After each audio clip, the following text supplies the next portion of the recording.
Hai, selamat datang di channel Setelan Guru. Kali ini Mimin ingin membahas film yang berjudul Sympathy for the Devil. Film ini dirilis pada tahun 2018, semoga terhibur.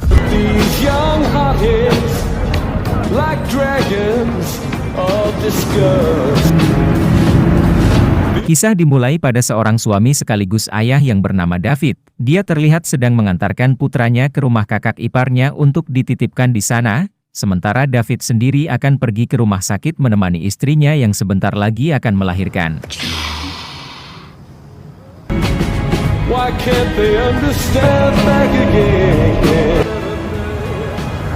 Tiba di parkiran rumah sakit, David kedatangan tamu tak diundang, yang mana ada seorang pria asing yang tiba-tiba masuk ke dalam mobilnya. Pria tersebut kita panggil saja John, yang tiba-tiba menodongkan pistol dan meminta David untuk melajukan mobilnya. Tetapi David mencoba menjelaskan keadaan darurat tentang istrinya yang sedang melahirkan, tetapi John yang tak menghiraukan menodongkan pistol dan meminta David untuk tancap gas.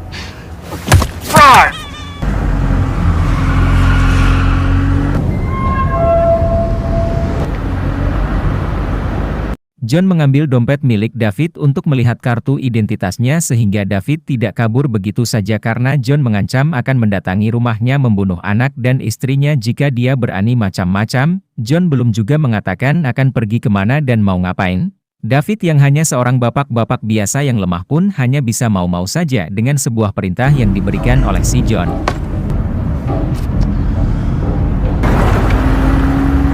Karena bahan bakar sudah hampir habis, mereka berdua pun menepi ke pom bensin yang di situ David melihat ada pengendara lain dan mencoba untuk memberi kode rahasia supaya menelpon polisi. Tetapi si ibu ini malah menganggap aneh mereka berdua yang mana ia langsung pergi begitu saja tanpa memberikan bantuan. Wah.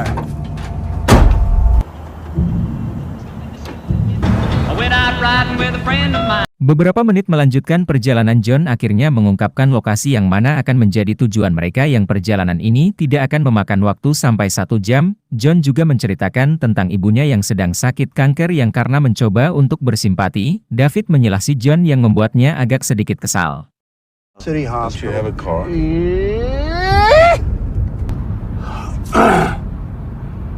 Tak lama sang istri pun menelpon untuk menanya di mana David sekarang. Kenapa lama sekali? Sang istri berharap agar David datang tepat waktu dan menemaninya saat melahirkan setelah sebelumnya mereka punya pengalaman pahit ketika sang istri keguguran dan harus kehilangan calon bayi mereka.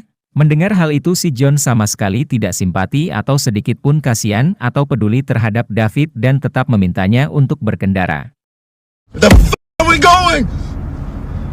Beberapa menit berlalu, seorang petugas menghentikan mereka berdua akibat melaju dengan kecepatan yang melebihi batas. Beliau meminta David untuk menunjukkan SIM dan surat kendaraan, tetapi John melarang David untuk memberikannya dengan alasan bahwa itu tidak perlu dan tidak wajib karena mereka berdua tidak melakukan pelanggaran serius apapun. Bapak polisi ini sebenarnya sudah meminta dengan nada sopan, tetapi John terlihat ingin berdebat dan cari masalah.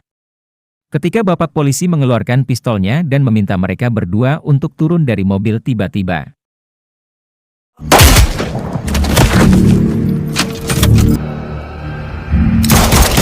David pun tertegun melihat kejadian di mana John setega itu membunuh orang lain tanpa alasan yang kuat. Saking kesalnya, David menjelaskan tentang si bapak petugas yang mungkin saja punya anak dan istri dan punya keluarga yang sedang menunggunya di rumah. Bagaimana perasaan mereka? Bagaimana John setega itu kepada polisi itu? Alih-alih ingin membuatnya mikir, David malah dibentak balik dan diberikan sedikit peringatan dengan satu tembakan yang diarahkan di samping telinganya.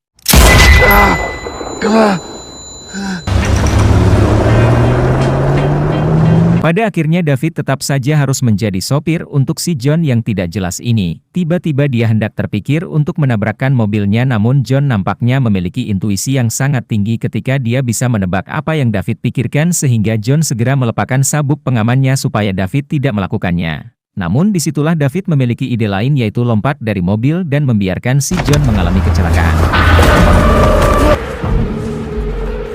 Sial bagi David, yang mana si John berhasil menghentikan mobilnya, sedangkan David harus mengalami cedera parah pada tulang lengannya, dan tepat di waktu yang bersamaan ponsel David pun berdering sehingga daripada si John berbicara ngawur di telepon dan didengar istrinya, David terpaksa keluar dan kembali berkendara yang di sini kita akan diperlihatkan dengan sedikit kebisaan si David ketika dia mampu membetulkan sendiri lengannya yang terkilir sehingga si John merasa cukup terkesan melihat seorang laki-laki biasa seperti David mampu melakukan hal seperti itu.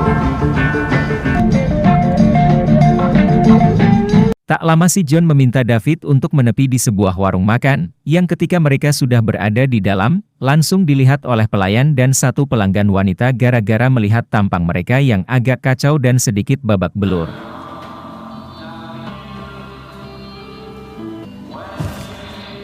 Dengan tetap menodongkan pistol di dalam saku, si John meminta David untuk perhatikan dengan saksama tentang apa yang ia ceritakan bahwa bertahun-tahun yang lalu dirinya si John bekerja untuk si bos mafia sebagai seorang staf pembukuan yang dituduh menggelapkan sejumlah uang. Sehingga si bos besar mengutus seorang eksekutor atau semacam seorang pembunuh bayaran untuk membunuh dirinya. Menyadari hal itu John pun berencana untuk membawa putri kecil beserta istrinya. Namun saat dia kembali membeli perbekalan dari pasar swalayan, si John mendapati mereka berdua sudah tewas dengan kondisi yang sangat mengenaskan. Belum selesai si John bercerita, si pelayan sudah datang untuk menanyakan apa yang mereka pesan, di mana si John memesan 2 kopi dan 1 sandwich dengan tambahan keju manis di dalamnya. Yang mana rumah makan ini punya aturan untuk tidak ada tambahan apapun membuat si John jadi agak kesal karena ia telah mengganggu John bercerita ditambah lagi tidak boleh menambah makanan apapun, yang pada akhirnya si John pun meminta pelayan untuk buatkan apa saja yang mereka bisa sesegera mungkin. Alright, back to our story. Kembali ke cerita, intinya si John mengira jika David adalah si pembunuh bayaran yang bernama James Levin. Dia sangat iri dengan kehidupan baru David yang memiliki istri baru, rumah baru, putra baru dan kehidupan baru, yang pada intinya, tujuan dari semua ini adalah untuk membalas dendam atas apa yang David lakukan di masa lalu. Yang sampai sini David merasa bukan James Levin pun menegaskan John sudah salah orang dan dirinya tidak ada hubungan dengan semua ini. Melihat David yang kelingak-celinguk membuat si John tambah kesal karena menganggap jika David hanya pura-pura lupa ingatan, pura-pura bodoh dan pura-pura tidak punya dosa, sehingga kegilaan si John mulai tak terkendali saat dia teriak-teriak kepada David yang membuat terkejut semua orang di warung makan tersebut. John pun memborgol tangan David ke meja dan dengan terang-terangan menodong pistolnya ke orang lain dan memintanya untuk dia dan jangan kabur. Kemudian ia masuk ke dalam dapur untuk mengintimidasi si koki. Segera buatkan sandwich yang ada keju manisnya, lantas mengganti musik yang sedang diputar menjadi musik dangdut koplo agar adrenalin menjadi lebih terpacu. Aku tidak minta oleh-oleh, emas permata dan juga uang.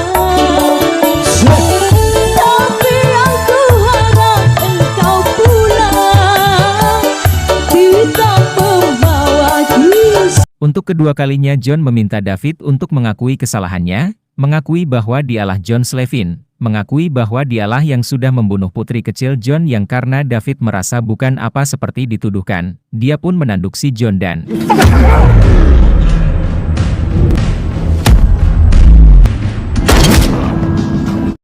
John pun membunuh si bapak-bapak di depan David kemudian menghampiri seorang ibu dengan maksud yang sama karena tak tega atau punya pilihan lain David terpaksa mengakui bahwa memang dialah James Levin dan dialah yang sudah membunuh istri dan anaknya.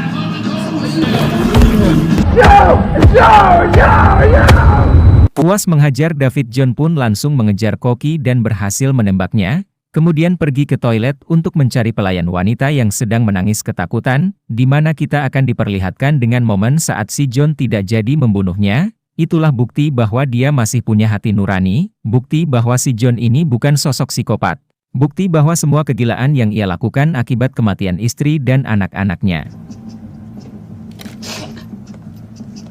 Tepat di saat bersamaan David berhasil meraih ponsel milik salah satu pelanggan kemudian melaporkan kejadian yang sedang terjadi. Lantas dia berusaha melepas borgolnya dengan cara menendangnya dan berusaha kabur keluar tepat si John sedang membakar warung makan ini.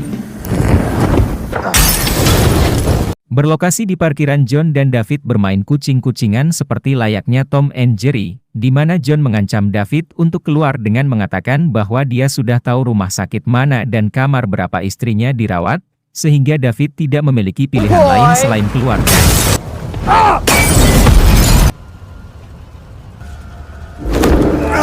Sempat berkelahi sebentar, David akhirnya setuju untuk kembali masuk ke dalam mobil dan meminta John untuk berjanji bahwa apabila ini sudah selesai tolong jangan ganggu istri dan putranya, biarkan mereka hidup dengan damai.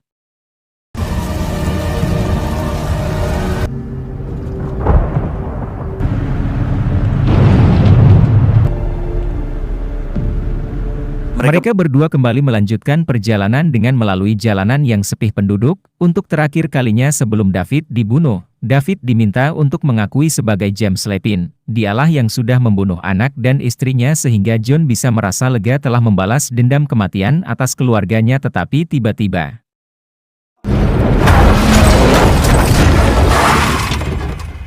mereka berdua mengalami kecelakaan dengan si John yang terluka parah akibat tidak mengenakan sabuk pengaman, di mana Anda semua yang sedang menonton pasti sangat dibuat terkejut tentang sebuah fakta tentang pengakuan David yang ternyata dialah James Lepine yang asli. Sebuah yang dituduhkan kepadanya dari tadi adalah sebuah kebenaran. David sengaja mengelak dan menepis semua tuduhan tadi atas dasar ingin melupakan masa lalu, ingin membuka lembaran baru dengan kehidupan yang bahagia tanpa ingat bahwa ada korbannya yang di masa lalu. Si John ini sudah menjadi korban atas tindakan kejamnya di masa lalu ini.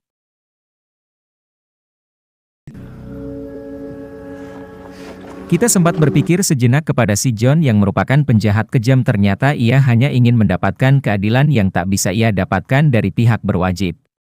Di detik-detik sakratul maut itulah John harus mendengar pengakuan David yang memang sudah membunuh istri dan putri kecilnya. Tetapi itu terjadi tanpa unsur kesengajaan alias tidak sengaja, karena misi utama David adalah untuk membunuh si John. Kebetulan yang ada di rumah adalah istri dan anaknya, di mana istri si John merespon dengan cara melompat dan mencakar wajah si David sehingga dalam situasi tersebut, David yang cukup panik pun dengan tidak sengaja melepas 3 tembakan yang membunuh istri dan putri kecilnya. Di mana itulah menjadi titik awal David memutuskan untuk bertobat setelah merasa bahwa tindakannya sudah keluar dari komitmen awal untuk tidak membunuh perempuan dan anak kecil. Karena kekacauan sudah terlanjur terjadi dan polisi sudah sampai di lokasi, David terpaksa harus membunuh si John dengan cara menginjak batang lehernya, dan merekayasa TKP seolah John tewas dalam kecelakaan tersebut.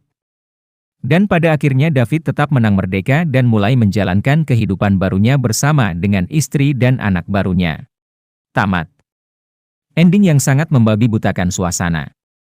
Pesan yang dapat kita ambil dari film ini adalah, jangan sekali-kali berpikir itulah yang terjadi, tetapi berpikirlah bahwa hal yang nantinya terjadi pasti tidak akan terjadi alias tidak ada peristiwa yang merefleksikan kejadian itu. Aduh, kenapa jadi begini? Yuk subscribe, like, komen.